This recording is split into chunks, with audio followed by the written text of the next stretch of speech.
बच्चों, आ गए हम अपनी हिंदी की कक्षा में। बेटे हमने पिछली कक्षा में समास किया था, जिसके हमने 4 ही भेद किए थे। आज हम फिर समास कर रहे हैं और इसे आज हम पूरा करेंगे।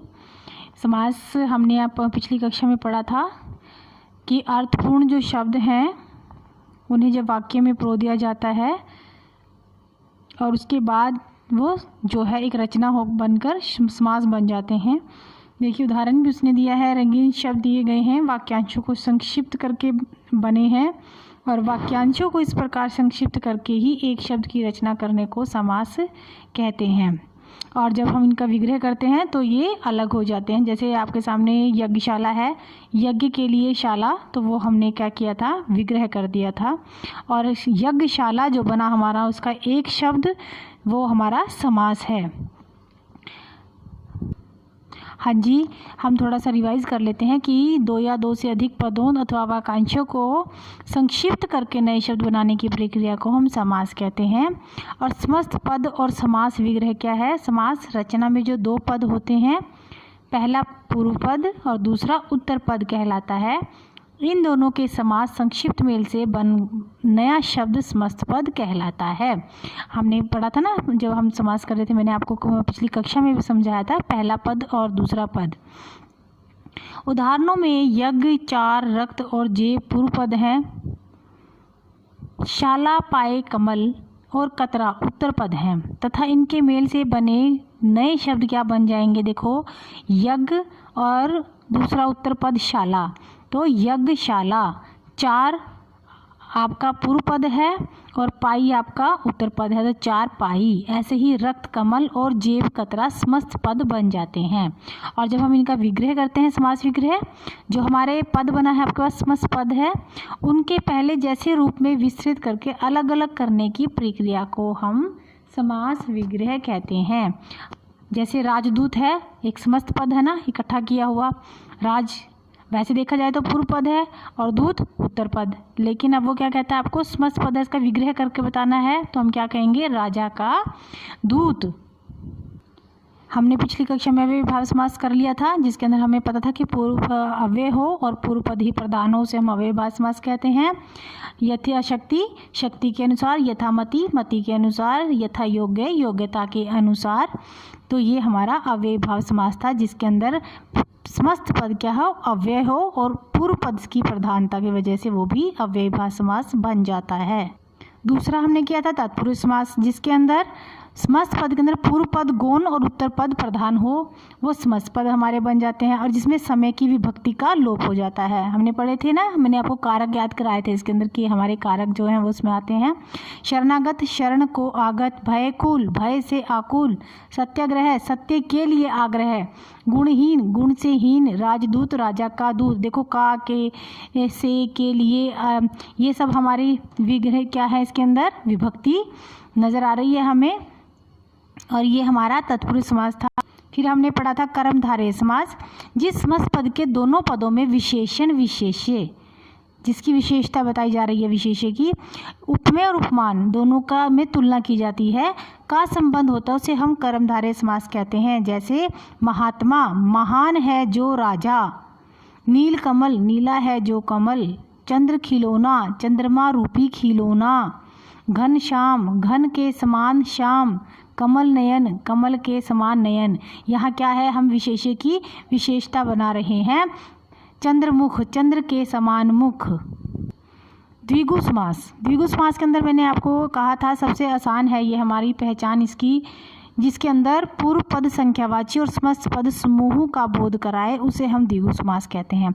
इसके अंदर बेटा एक यही पहचान होती है कि पहला जो शब्द होता है ना वो संख्यावाची आ जाता है। देखो, पंचवटी में पंच, अठन्नी में 8, शताब्दी में शत।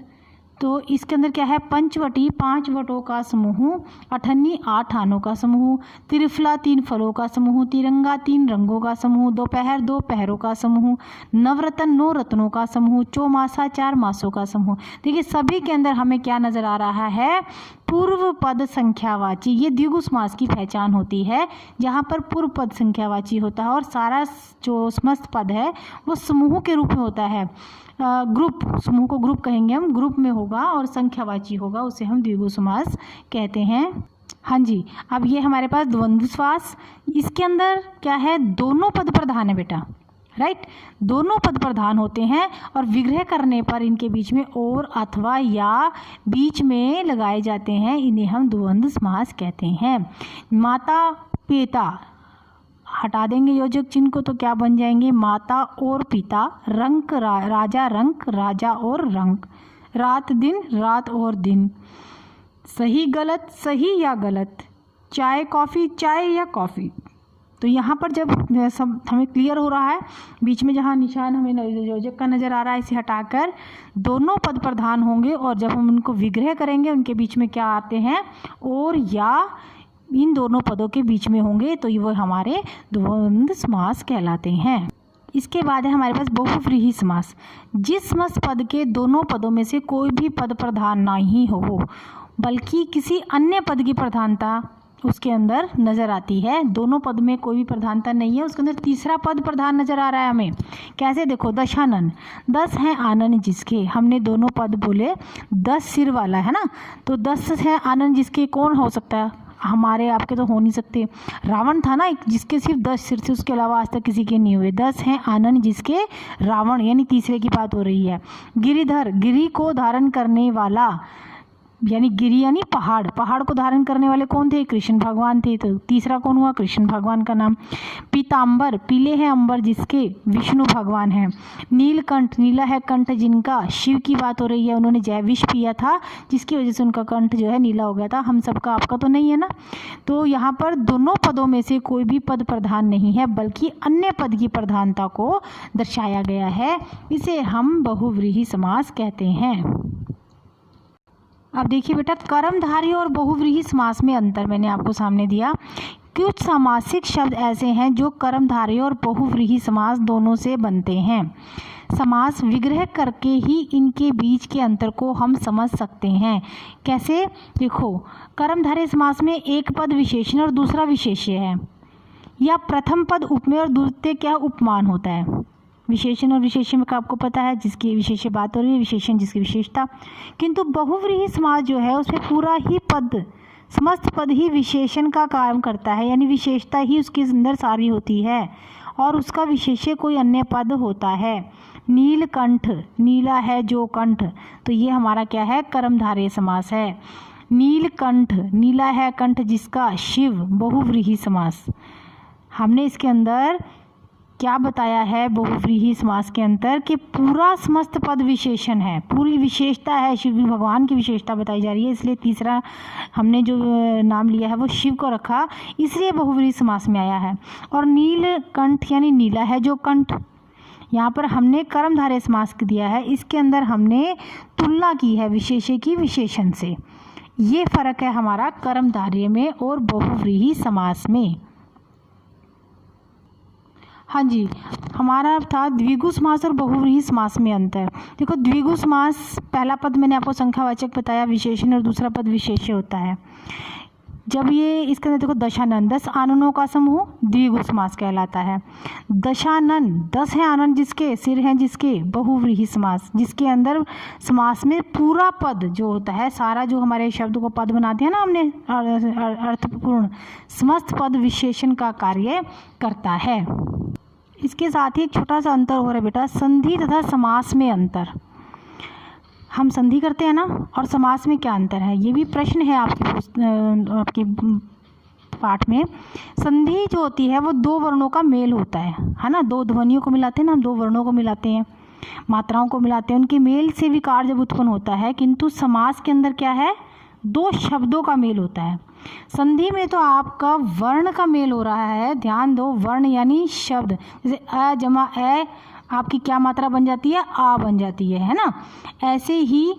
लेकिन जो समास है उसमें दो शब्दों के मेल से जो अर्थ निकलता है, अर्थपूर्ण एक पद बनता है, वो हमारा समास कहलाता है।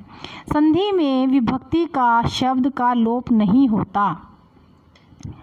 जैसे हिम जमा आले, उदाहरण के तौर पर है देखो, हिम जमा आले, आ उसका कहीं भी कोई अलोप नहीं होता, तो वो विभक्ति की, लेकिन वहाँ पर आ की मात्रा के तौर पर हमारा लग जाता है।